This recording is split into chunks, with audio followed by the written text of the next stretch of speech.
Bueno, Juan Pablo, lo hemos contactado porque ayer se conoció la noticia de que por fin, después de años de lucha suya, la Corte le da la razón. ¿Qué ordenó la Corte frente a estos casos de la Iglesia Católica en Colombia? Porque para hablar de Juan Pablo Barrientos hay que decir que es un periodista antioqueño, ha ganado varias veces premios en Colombia por sus trabajos, reconocimientos muy importantes. Creo que el último lo tuvo de Reporteros Sin Fronteras en 2023 y ha publicado unos libros que son realmente las conclusiones de unas investigaciones que ha hecho. Uno que se titula Dejad que los niños vengan a mí. El otro es Este es el Cordero de Dios y el archivo secreto. Juan Pablo, cuéntenos un poco qué es lo que decidió la Corte frente a estas investigaciones y estos requerimientos de ustedes. Bueno, Juan, contarle pues que en 2023 con el periodista Miguel Ángel Estupiñán enviamos 137 derechos de petición a todos los obispos, arzobispos y superiores de comunidades religiosas de Colombia, solicitando información sobre todos los sacerdotes. ¿Qué información solicitamos? A ver, le doy un ejemplo de un derecho de petición. Señor obispo de Armenia, díganos cuántos curas hay en Armenia. Eso da una cifra, 100, 200, 300. Segunda pregunta, denos el nombre de cada uno de esos curas. Eso es información pública porque los curas, de cierta forma, pues ejercen funciones públicas, por decirlo de alguna manera. Muchos vinculados a colegios, a universidades, pero en la misma parroquia es información que debería estar en directorios porque tienen contacto con el público todo el tiempo. Y luego, listo, denos la trayectoria de cada cura, desde que se ordenó sacerdote hasta la fecha. ¿Por qué parroquias o por cuáles parroquias ha pasado? También información pública. Y díganos de cada cura si ha sido denunciado por violencia sexual infantil o si ha abusado sexualmente de una persona adulta incapaz de resistir. Díganos además, bueno, entonces eso da una respuesta. Sí o no, ¿ha sido denunciado o no ha sido denunciado? Si el cura no ha sido denunciado, perfecto, no, y no responde a las preguntas que siguen.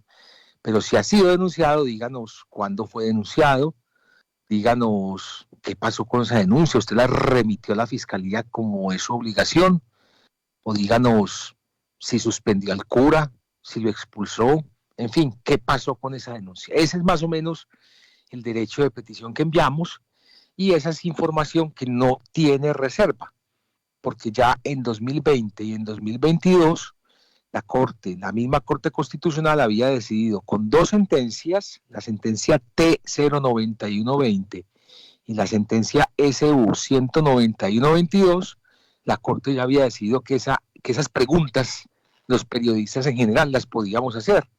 Y en ese momento, en esas dos sentencias, la Corte obligó al arzobispo de Medellín, a Ricardo Tobón, a entregar información. Entonces lo que hicimos en 2023 fue prácticamente calcar esas mismas preguntas y ya preguntarle a todos los obispos del país y a todos los superiores de comunidades religiosas. Cuando hablo de comunidades religiosas hablo de los jesuitas, de los franciscanos, de los dominicos, de los escolapios, ¿ya? Entonces enviamos 137 derechos de petición preguntando eso.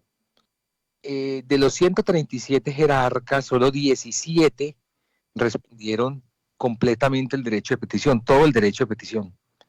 120 o lo respondieron incompleto o no lo respondieron. Entonces interpusimos 120 tutelas, de las cuales ganamos 75 y perdimos 45. Entonces le solicitamos nuevamente a la Corte seleccionar el caso, porque ¿cómo es posible que 75 jueces fallen de una manera y 45 de otra? La misma tutela, porque era prácticamente la misma tutela, no tiene sentido. Y además, la misma tutela con dos precedentes constitucionales, con dos sentencias de la Corte. Bueno, el caso cayó en el despacho del magistrado Jorge Enrique Ibáñez desde mayo de 2023. La Corte seleccionó todas las tutelas y después de 2 años, pues la Corte ya falló. La Corte falló a nuestro favor diciéndole a la Iglesia Católica, al episcopado, que tenían que entregar toda la información que estamos solicitando. Y fíjese que el magistrado Ibáñez presentó una ponencia negativa y esa ponencia fue derrotada por la sala plena de la Corte Constitucional. Hubo 2 votos en contra, el de Ibáñez y el de Cristina Pardo. 2 votos que me llaman profundamente la atención. ¿Por qué? El de Ibáñez, y ya pues con esto termino, el de Ibáñez me llama la atención porque en 2022, la segunda sentencia, esa sentencia la ganamos y hubo sentencia gracias a Ibáñez. Ibáñez insistió ante la Corte para que la Corte se diccionara esa tutela contra la Arquidiócesis de Medellín, diciendo que la Arquidiócesis de Medellín no había respondido y que era la obligación responder. Se rasgó las vestiduras, se puso la 10 y gracias a Ibáñez tuvimos la sentencia SU 191-22. Pero pues ahora como nos metimos con todo el episcopado, que eso incluye al arzobispo de Tunja, que me imagino yo que es gran amigo del magistrado Ibáñez, y a los jesuitas, donde pues Ibáñez trabajó en la Javeriana por muchos años, como ya creo que involucró a personas afectas a él, entonces ahora Ibáñez sí se opuso rotundamente, dio una pelea para no entregarnos el archivo secreto. 2 años este expediente estuvo en su despacho y pues la sentencia el sentido del fallo fue derrotado y entonces el magistrado Miguel Polo Rosero tuvo que redactar una nueva sentencia. Entonces por eso me llama la atención lo de Ibáñez, que en 2022 se puso la 10 para que nos entregaran la información que tenía que ver con la Arquidiócesis de Medellín, pero ahora pues se opuso porque ya esto involucraba a todos los obispos del país, incluyendo algunos que me imagino pues son cercanos a él. Y Cristina Pardo, nosotros la recusamos, porque Cristina Pardo es la mejor amiga o una de las mejores amigas de Ilva Miriam Hoyos, quien fue procuradora en tiempos de Alejandro Ordóñez. E Ilva Miriam Hoyos hoy en día trabaja en la conferencia episcopal, es la que maneja esta oficina de encubrimiento y de garantizar la estrategia de silencio y de secreto. Nosotros le dimos a la Corte, mire, Cristina Pardo es muy amiga de ella, la recusamos. Esa recusación no prosperó. Bueno, ahí aprendí algo nuevo y es que las recusaciones en materia de tutela no proceden. Uno no puede recusar a un juez de tutela. El juez podría declararse impedido él mismo, pero uno no puede recusarlo. Y eso incluye pues, también la tutela en sede de revisión, es decir, en la Corte Constitucional. Entonces, esa recusación no prosperó pues, y ahí vimos, Cristina Pardo también votó en contra, con unos argumentos absolutamente pues...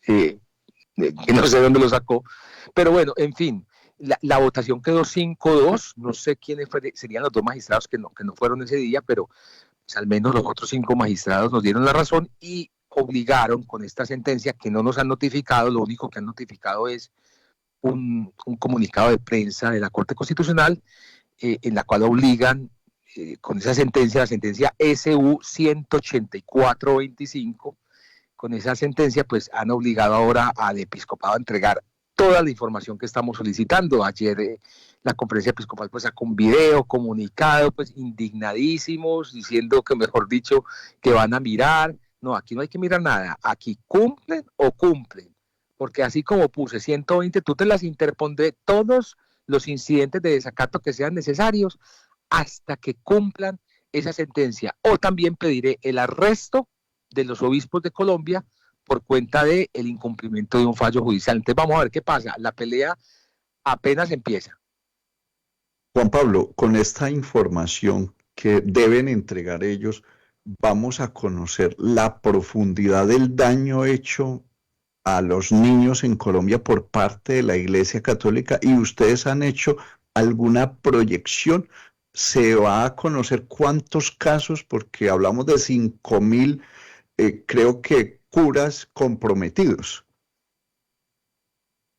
Pues fíjate que con la poca información que nos entregaron, con los 137 derechos de petición que enviamos, con la poca información que recibimos, que es equivalente al 13% de la información solicitada, ya hemos revelado los nombres de 620 curas de todo el país. Si se mantiene pues esa tendencia, yo creo que vamos a llegar a 5.000, 6.000 curas de todo el país que han abusado sexualmente de niños, niñas y adolescentes. Ahora, aquí me ha preguntado mucha gente, ¿a usted quién le va a garantizar que que van a entregar la información o que no la han destruido. En Alemania quemaron los archivos secretos. Aquí yo me imagino que estos señores ya anoche o antenoche le echaron candela, quién sabe cuánto papel se encontraron, pero bueno, ya veremos, vamos a ver. Es que no solo, a veces, a ver, ¿cómo le digo? Sí, uno pregunta, pero este cura abusó de un niño y una niña, te pueden decir sí o no. Te pueden decir ahí, no, no abusó sexualmente, listo. Pero también las trayectorias de los curas hablan. Nosotros, por ejemplo, con los que nos han entregado, hemos descubierto mucho cura pederasta sin necesidad de que ellos nos digan que el cura ha sido abusado. Es más, nos mienten en el derecho de prisión, dicen no, no ha sido denunciado. Pero uno estudia la trayectoria del cura, entonces ve, este cura cada 3 meses lo cambiaban de parroquia. ¿Por qué? Y se va uno a esas parroquias a investigar con la comunidad. No, el padre lo sacaron porque violó a un niño. Y se va a la otra parroquia, sí, aquí también violó a un niño. Mira tú, me mintieron, las respuestas decían que se había sido denunciado, me dijeron que no, pero con la trayectoria me dieron la respuesta. Entonces estamos dispuestos a estudiar todas las respuestas, a llegar hasta el final, para ver pues cuál es la magnitud de estos casos. Y yo digo que es muy alta, o sea, aquí que me diga, es que usted es un exagerado, jamás. A ver, solo 2 países en el mundo han investigado este fenómeno a gran escala. Francia, que contrató una comisión independiente y descubrió que entre 1950 y 2020 hubo 216,000 casos de abuso sexual. Oiga, en 70 años, un país que es menos católico que Colombia actualmente, no sé antes. Ya en el mismo lapso, España registró 200,000 casos. Esa fue una investigación que contrató la Defensoría del Pueblo de España. 200,000 casos en el mismo lapso. Donde hagan esa investigación en el resto de países, sobre todo en América Latina, esas cifras se duplican o se triplican.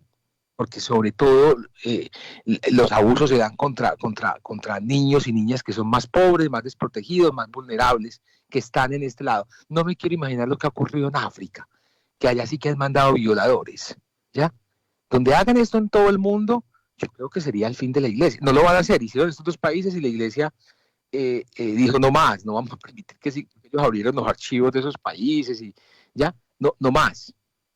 Se hunden. Entonces, el fenómeno es algo primero que todo mundial y estamos hablando de algo absolutamente sistemático, violento, criminal, y por eso se oponen a la entrega de esos archivos secretos, por eso se oponen a responder esos derechos de petición. Entonces, vamos a ver, pero yo sí le calculo que esto está entre 4,000 y 6,000 curas aquí en Colombia. Curas abusadores que nos llevará seguramente a conocer que son cientos, son miles, son 200,000, 300, 500,000 niños abusados en Colombia.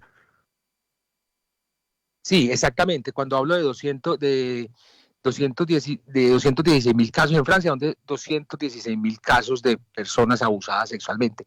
¿Cuántos curas? No se sabe. Lo mismo en España, 200,000 casos que corresponden a cuántos curas, no se sabe. Y es que fíjense que el único país que ha dado nombres, al menos en una investigación periodística, es Colombia. En los otros países pues se habla de grandes cifras, pero a ver, denme los nombres de los curas. No, aquí ya hemos revelado 620 y vamos por más, porque yo creo que aquí lo importante no es revelar cifras también. Pues, bueno, sí es importante, pero es mucho más importante revelar los nombres de los abusadores sexuales. Claro que sí, Juan Pablo, duele escucharlo a usted hablar de niños pobres abusados, porque aquí en el departamento del Quindío uno conoció varios orfanatos, lugares donde llevaban los niños huérfanos, desprotegidos, y los entregaban a la Iglesia Católica a su cuidado. ¿Eso fue lo que ayudó para que estos curas abusaran de estos niños? ¿O qué ha encontrado usted de la razón que los ha llevado a ellos a abusar de tantos niños? ¿La prohibición de casarse? Pues sí, entre muchas cosas, yo creo que esa es una, el celibato. Porque es que si vos comparás otras iglesias, diga, tú, la iglesia episcopal, ahí rara vez se escucha de un caso de abuso sexual, que los hay, claro que los hay. Ya, y las otras iglesias donde el pastor, el ministro, el cura se puede casar. Entonces, el celibato sí es algo que tiene que revisar la iglesia, es que prohibirle a alguien que ame, que quiera a otra persona, ya sea un hombre, a una mujer, a quien sea, es algo absolutamente enfermo, es contra natura, ¿sí me entiendes? O sea, Sí, si alguien quiere ser célibe voluntariamente y porque quiere, pues maravilloso, perfecto, ya uno tampoco puede obligar a alguien a que case, pero cuando te obligan a vos, a que no puedes tener una relación sentimental, ahí al que cogen es al más niño, al más vulnerable, al que pueden callar, al que pueden silenciar. Ese es un factor, primero. El segundo factor que yo veo ahí que hace que estos abusos se den es el sistema piramidal, patriarcal, machista de la Iglesia Católica, donde la mujer es un cero de la izquierda. Aquí tendrían que involucrar también a las mujeres y no como monjas, porque es que pues las monjas prácticamente son como, los curas las tienen como las sirvientas, qué vergüenza, qué pesar, mujeres pues tan valiosas y las tienen ahí relegadas. No, no, no, no, no, la mujer debería tener las mismas responsabilidades que tienen los hombres, y no solo en la iglesia, en cualquier entidad, ¿ya? Eh, yo no me explico porque las mujeres no pueden ser sacerdotisas o obispas o pueden llegar a ser papas, no, aquí le metió que eran solo los curas, entonces, si le mete mujer a eso, ahí va a haber un equilibrio, y yo estoy seguro pues que mujeres que además son mamás, que además son hermanas, que además son tías, pues no van a permitir que estos abusos o que estas denuncias se den y pasen desapercibidas. Yo creo que ellas podrían levantar pues la voz de protesta. Entonces yo creo que hay otros factores, el sistema patriarcal de la iglesia y el celibato hacen que estos abusos se den en la iglesia católica a gran escala. Juan Pablo Barrientos es el periodista, investigador y escritor que nos está acompañando hoy. En el departamento del Quindío usted también envió solicitudes y el obispo de Armenia, Carlos Arturo Quintero, en algún momento se negó. ¿Cómo va la investigación en este departamento? Porque se hablaba de 13 sacerdotes acusados de abuso sexual y entre ellos el que fue gobernador del Quindío, Carlos Eduardo Osorio Buritica. Sí, pues con el obispo Quintero nos fuimos a los juzgados, al final le ganamos, tuvo que responder, pero entregó mucha información que no corresponde con la realidad. Fíjese que después de esos 13 casos encontramos otros casos más que aún no hemos publicado. Estamos esperando ahora con esta sentencia, porque con esta nueva sentencia vamos a volver a mandar derechos de petición incluso a esos obispos que ya respondieron o que dijeron que habían respondido todo, ¿ya? Porque no entregaron pues toda la información. Entonces vamos a ver qué pasa. Pero yo estoy absolutamente seguro que en el Quindío hay muchísimos más casos que los que reportó Carlos Arturo Quintero, que siempre también entregan, él, al final entregó el caso del exgobernador como a regañadientes, pero él lo estaba protegiendo. Y generalmente echan al agua, como el obispo echa al agua al cura que como que no le cae bien, o el cura más débil, pero protegen siempre a los más poderosos, o al cura que más plata le lleva al obispo. También hay vacunas, ¿no? El obispo le da las mejores parroquias al cura que más le va a dar plata, que le va a entregar plata, que le va a llevar la plata en bolsitas cada 8 días a la casa del obispo. Entonces, aquí hay una protección muy brava de unos delincuentes y unos depredadores sexuales, no solo en Armenia, sino en todo el país, pues que queremos desenmascarar, que queremos llegar hasta el final, que queremos decir, venga, usted nos entregó toda la información, no le falta. Esta sentencia es espectacular porque incluso va más lejos que las otras dos sentencias, va más lejos que las otras dos sentencias. Los jesuitas, por ejemplo, decían, ustedes nos están pidiendo información de los curas desde hace 400 años. Todos los curas, es imposible entregarles información de 4 siglos de presencia de los jesuitas en Colombia. No, señores, la Corte dijo no es imposible. Y nosotros mostramos que no es imposible. Si usted va a sacar una partida de bautismo de alguien a quien bautizaron en 1700, en una parroquia pues que lleve tantos años, usted va y encuentra esa partida de bautismo, la encuentra. Y esta gente diciendo, no, no tenemos esa información.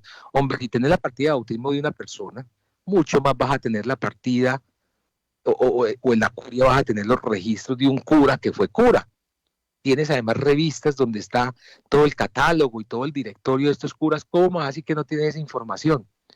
El de Popayán, por ejemplo, dijo, no, mire, con el terremoto de 1983 toda esa información se perdió. No me digas, no, puede que se haya perdido ahí, pero ustedes en algún lugar la tienen. Por ejemplo, todos esos casos de abuso sexual ustedes los mandan para el Vaticano, a algo que se llama la Congregación para la Doctrina de la Fe, ¿ya? Allá puedes encontrarla, pídela allá y nos entregan la información. El arzobispo de Bogotá, que además es el cardenal Luis José Rueda Aparicio, la respuesta que recibimos de él fue la más vulgar de todas. Yo esperaba mucho más de él cuando le mandamos el derecho de petición. ¿Sabe qué hizo? Nos mandó como 10 cajas con 50 kilos de papel de unas revistas que no sirven para nada. Como que vea, ahí les mando la respuesta. La revista es una revista que se llama Iglesia. Ahí les mando la respuesta. Cuando yo veo eso, yo le dije a Miguel, mira esto, ¿qué es esto? O sea, ni el arzobispo de Medellín, que es el más célebre encubridor de pederastas, se atrevió a tanto.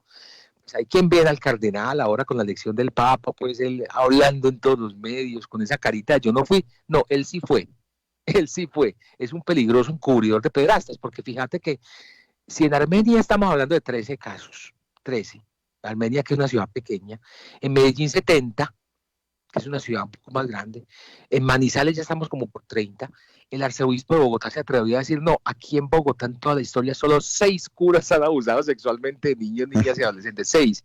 No sea sinvergüenza, no sea sinvergüenza. Entonces, con al arzobispo de Bogotá vamos a ver qué respuesta va a entregar. Yo me lambo por leer esa respuesta porque, insisto, no solo fue vulgar en la entrega de la información, sino que él, en 2023, en el momento de que nosotros enviamos toda esta información, era el presidente de la conferencia episcopal y él fue el que dirigió toda esta campaña, toda esta estrategia para esconder información. 120 tutelas, esos 120 obispos contrataron a las mejores firmas de abogados de sus ciudades. Aquí fuimos 2 periodistas enfrentados a 120 firmas de abogados y nosotros no somos abogados. Y pagaron más de $1 millón entre todos, según cuentas que hemos hecho con información que hemos recibido, para no entregar información. Y fue el arzobispo de Bogotá, el cardenal, esa figurita que ustedes vieron jurando sobre una Biblia allá en el Vaticano, esa joyita fue el que dirigió toda esta campaña para esconder información. O sea, de ese nivel criminal estamos hablando. Juan Pablo, en el departamento del Quindío nació Garavito, que se conoció como la bestia humana, asesinó 200 niños y lo que me dicen es que posiblemente Garavito fue abusado de niño en Génova por el sacerdote. ¿Será que eso se puede llegar a conocer? Yo espero que sí. Yo ya había leído sobre esto, incluso ya había hablado con una de las investigadoras del caso Garavito, quien me contó, mire, la génesis de Garavito, este monstruo, de este personaje, fue un abuso sexual de un cura. A eso pretendemos llegar. Por ejemplo, ahí el obispo de Armenia nos entrega 13 casos de curas vivos o curas recién muertos, ya, o sea, curas de este siglo o de finales del siglo XX. Digo, ¿qué pasó antes? Desde el origen de la diócesis de Armenia, cuéntenos qué pasó por el año 50, los años 60, 70, ¿qué pasó por allá? Esa información no la han entregado. Pretendemos llegar a esa información con esta sentencia de la Corte Constitucional. Por eso digo que es tan importante esta sentencia y que abarca muchísimo más porque los obliga a entregar absolutamente todo. Desde que nace cada diócesis tienen que entregar. Y hay diócesis pues, que tienen muchos años, ¿ya? Popayán, Bogotá, tienen que entregar absolutamente todo. Ellos se quejaban y decían, no, es que nos están obligando a lo imposible. Juan Pablo, nos acabó el tiempo aquí en radio, usted sabe cómo es. Quiero agradecerle el haber atendido el llamado de Despierta Quindío. Espero que podamos continuar hablando y lo felicito porque aquí hay que tener pantalones.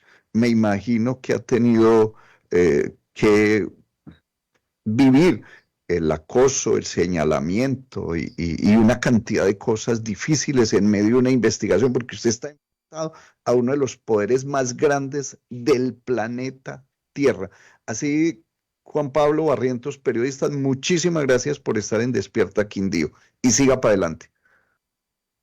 Hombre, Juan, muchísimas gracias, gracias por escucharme, por la entrevista.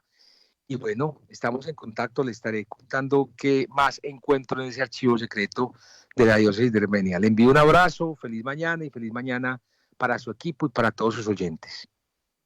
Continúe escribiendo y recuerde, compre los libros, que son investigaciones muy importantes que ha hecho el periodista Juan Pablo Barrientos. Y mañana nos vemos nuevamente aquí a las 5:30 de la mañana en Despierta Quindío. Gracias a Dios porque al fin llegó el fin. Las opiniones, comentarios planteados en el anterior programa son responsabilidad de sus realizadores